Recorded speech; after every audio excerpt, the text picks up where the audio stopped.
Hi guys, welcome to study Couch. तो अभी recently Israel जो है वहाँ की गवर्नमेंट, जिसको कि अभी करंटली वहाँ के जो प्राइम मिनिस्टर हैं मिस्टर बेंजामिन नेतन्याहू, उनके द्वारा लेड किया जा रहा था, उसका कोलैप्स अभी रिसेंटली हुआ है यहाँ पे। तो इसके पीछे क्या रीजंस हैं, क्या क्या ऐसी स्टेप्स हुई जिनकी वजह से इजराइल की गवर्नमेंट की जो सिचुएशन है वो यहाँ तक पहुँची, और इसके बाद में अब क्या होगा, इन सब चीज़ों के बारे में पूरे डिटेल में हम एनालिसिस करेंगे। और अगर आपको ये वीडियो यूजफुल लगे then do like, share and subscribe to study couch. Okay, so let's start. तो एकदम बेसिक से हम स्टार्ट करते हैं। सबसे पहले इजराइल की जोग्राफिकल लोकेशन के बारे में देख लेते हैं। जैसे कि वर्ल्ड मैप पे आप लोग यहाँ पे देख सकते हैं, ये वाला जो रीजन है ये बेसिकली मेडिटेरेनियन सी है, और इसके राइट साइड में ये जो येलो कलर का रीजन है ये है इजराइल कंट्री।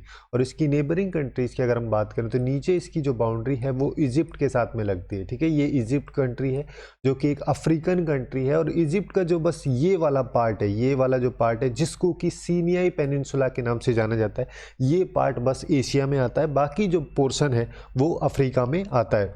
और वैसे जो इजराइल है वो भी एक एशियन कंट्री है। अब यहाँ पे इधर इसकी जो बाउंड्री है वो जॉर्डन के साथ में लगती है। यहाँ पे ये वाला जो रीजन है ये बेसिकली पैलेस्टाइन टेरिटरी का वेस्ट बैंक का रीजन है। इससे रिलेटेड जो वीडियो आपको डिस्क्रिप्शन में मिल जाएगी, आप लोग वहाँ पे जाके इसके बारे में डिटेल में इंफॉर्मेशन ले सकते हैं। और ऊपर यहाँ पे जो इसकी बाउंड्री लगती है ये सीरिया के साथ में लगती है, और एकदम नॉर्थ में जो इसकी बाउंड्री लगती है वो लेबनान कंट्री के साथ में लगती है। यहाँ पे एक वाटर वाला जो रीजन है ये नीचे वाला है, इसको बेसिकली रेड सी के नाम से जाना जाता है। यहाँ पे सऊदी अरेबिया जो है इसके साथ में इसकी कोई बाउंड्री नहीं लगती है। तो इस तरीके से जो इजराइल कंट्री है वो वर्ल्ड मैप पे लोकेटेड है। अब यहाँ पे हम इजराइल की जो गवर्नमेंट है या फिर पॉलिटिकल सिस्टम जो है, अगर उसके बारे में बात करें, इजराइल जिसको कि ऑफिशियली स्टेट ऑफ इजराइल के नाम से जाना जाता है, यहाँ की जो डेमोक्रेसी है वो बेसिकली पार्लियामेंट्री डेमोक्रेसी है with universal suffrage. Universal suffrage को हम सिंपल टर्म में ऐसे समझ सकते हैं कि बिना किसी डिस्क्रिमिनेशन के वहाँ पे इलेक्शंस होते हैं, इलेक्ट किया जाता है। और यहाँ की जो डेमोक्रेसी है जो बेसिकली पार्लियामेंट डेमोक्रेसी है, और इंडिया की जो डेमोक्रेसी है वो भी पार्लियामेंट डेमोक्रेसी है। बट यहाँ पे जो इन दोनों कंट्रीज में मेन डिफरेंस है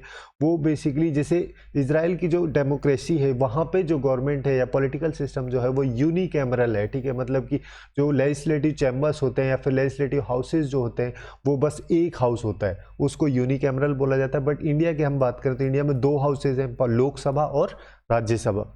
ये एक मेन डिफरेंस है। उसके साथ साथ जैसे अभी इजराइल के जो करंट प्राइम मिनिस्टर हैं जो कि मिस्टर बेंजामिन नेतन्याहू है, जो कि वहाँ की गवर्नमेंट के हेड है, उनके द्वारा वहाँ की जो कैबिनेट है उसको भी हेड किया जाता है। अब जैसे इंडिया में तो पार्लियामेंट होता है, वैसे ही इजराइल जो है वहाँ की जो पार्लियामेंट है उसको नेसेट के नाम से जाना जाता है, जिसकी टोटल स्ट्रेंथ जो है 120 मेंबर्स की होती है। और ये जो 120 मेंबर्स हैं इस पार्लियामेंट के, जिसको कि नेसेट बोलते हैं, इनको बेसिकली डिफरेंट जो पॉलिटिकल पार्टीज होती है उनसे पीआर यानी कि प्रोपोर्शनल रिप्रेजेंटेशन के बेसिस पे इन मेंबर्स को इलेक्ट किया जाता है या मेंबरशिप दी जाती है। वैसे तो यहाँ की जो पार्लियामेंट है उसका जो पूरा टेन्योर है वो 4 साल के पीरियड का होता है।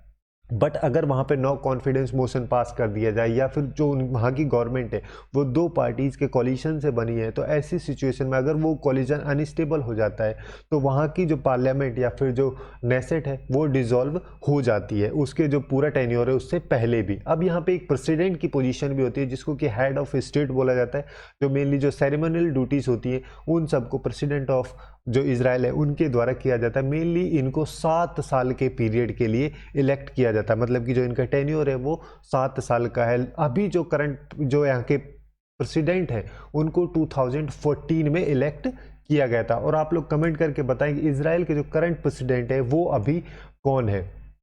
अब यहाँ पे ये सिस्टम तो है ही, उसके साथ साथ यहाँ पे अब जो सिचुएशन क्रिएट हुई इजराइल में वो मेनली हुई थी मार्च मंथ में। मार्च 2020 में वहाँ पे इलेक्शंस हुए थे जो कि थर्ड इलेक्शन थे पिछले 2 साल के पीरियड में। तो वहाँ पे दो पार्टीज थी, एक तो लिकुड पार्टी जिसके जो मेन मेंबर थे वो थे मिस्टर बेंजामिन नेतन्याहू, और दूसरी जो पार्टी थी वो थी ब्लू एंड वाइट पार्टी जिसको लीड किया गया था बेनी गैंज ने। इन दोनों पार्टीज़ का जब टाई अप हो गया मार्च 2020 के इजराइल के इलेक्शन में, तो तब जाके इन दोनों के द्वारा बेसिकली जो कोविड-19 और कोरोना वायरस की सिचुएशन से जो पूरे ग्लोबली पैंडेमिक चल रहा था, तो ऐसी सिचुएशन में इमरजेंसी बेसिस पे इन दोनों के द्वारा एक कॉलिजन गवर्नमेंट अप्रैल 2020 में बनाई गई थी। तो जब ये इमरजेंसी कोलिजन किया गया इन दोनों पार्टीज़ के द्वारा, तो एक डील साइन हुई थी इन दोनों लीडर्स के बीच में, जिसमें बेसिकली मेन डील जो रखी गई थी ये रखी गई, जो प्राइम मिनिस्टर इसराइल का जो प्राइम मिनिस्टर है उसकी जो पोजीशन है या फिर जो पोस्ट है वो रोटेट होगी इन दोनों लीडर्स में। पहले जो है जो मिस्टर नेतन्याहू है उनके द्वारा उस पोस्ट पे सर्व किया जाएगा स्टार्टिंग के 18 मंथ के लिए, और बाकी पीरियड के लिए जो दूसरे हैं मिस्टर बेनी गेंस उनके द्वारा सर्व किया जाएगा। अब यहाँ पे ये जो डील थी ये तो मेन इसका क्राइटेरिया रखा था, इस डील को साइन इन दोनों के द्वारा किया गया था, बट इसमें एक लूप होल भी था कि अगर जो लॉ मेकर्स हैं, जो 120 जो मेंबर्स हैं वहाँ की पार्लियामेंट या नेसेट के, अगर वो बजट को पास करने मतलब 22 दिसंबर 2020 की मिडनाइट से पहले जो डेडलाइन रखी गई थी बजट को, अगर उस बजट को पास करने में फेल हो जाते हैं तो ऐसी सिचुएशन में जो इजराइल की गवर्नमेंट है वो कोलैप्स हो जाएगी। तो ये जो कोविड-19 कोरोना वायरस पेंडेमिक की सिचुएशन जो चल रही थी वहाँ पे अभी काफ़ी ज़्यादा भयंकर चल रही थी, तो ऐसी सिचुएशन में जो वहाँ के मेंबर्स थे उन सब के द्वारा बेसिकली एक स्टेप ली गई कि जो बजट की डेडलाइन है उसको एक्सटेंड किया जाए। उस पर वोटिंग वहाँ पे की गई थी कि जो बजट की डेडलाइन है उसको 10 दिन के लिए और एक्सटेंड कर दिया जाए, बट जब वहाँ पर वोटिंग की गई तो 2 वोट कम पड़ गए थे, जिसकी वजह से वहाँ की जो डेडलाइन है उसको एक्सटेंड नहीं किया गया और 2020 जो 22 दिसंबर है वो भी निकल गया और जो बजट है वो भी पास नहीं हुआ। तो ऐसी सिचुएशन में जो नेसेट यानी कि वहाँ की जो पार्लियामेंट है वो ऑफिशियली डिसॉल्व हो गई थी।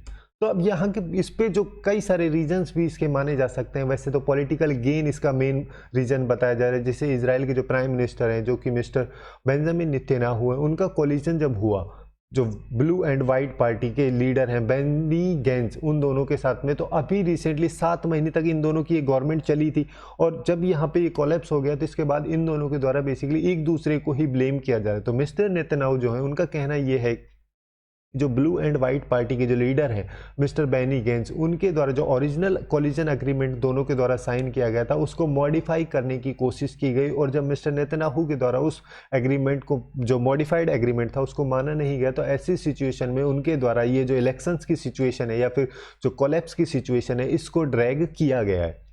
बट वहीं पे अगर हम मिस्टर गेंस की बात करें तो मिस्टर गेंस जो है उनका कहना है यहाँ पे ये एक जो मिस्टर नेतन्याहू है जिन पे कि मार्च 2020 के इलेक्शंस के बाद करप्शन के चार्जेस लगे थे, तो वो बेसिकली अपनी जो पोजीशन है जो पब्लिक इंटरेस्ट में उनकी प्राइम मिनिस्टर की पोजीशन है वो होनी चाहिए बट वो नहीं कर पा रहे हैं उसको फुलफिल। वो पहले से ही अपने जो चार्जेस हैं उनके ट्रायल्स वगैरह में प्री ऑक्यूपाइड हैं, तो ऐसी सिचुएशन में ये स्टेप्स अब ऑटोमेटिकली हुए हैं, ऐसा उनका यहाँ पे कहना है। तो अब बेसिकली होगा क्या कि जो 2020 के मार्च मंथ तक अप्रोक्सीमेटली मार्च मंथ तक जो इजराइल है वहाँ पे 4th टाइम इलेक्शंस कंडक्ट कराए जाएंगे। ये पिछले 2 साल के पीरियड में 4th टाइम होगा जो कि इजराइल में इलेक्शंस कंडक्ट कराए जा रहे हैं। तो यही थी कुछ इंपॉर्टेंट इन्फॉर्मेशन इजराइल की जो गवर्नमेंट है उसका भी रिसेंटली जो कोलैप्स हुआ है उसके बारे में, उसके साथ साथ जो इंडिया और इजराइल का जो पॉलिटिकल डेमोक्रेसी से रिलेटेड जो सिमिलरिटी और डिफरेंसेस हैं उन सब के बारे में भी हमने बात की। सो आज के लिए बस इतना ही।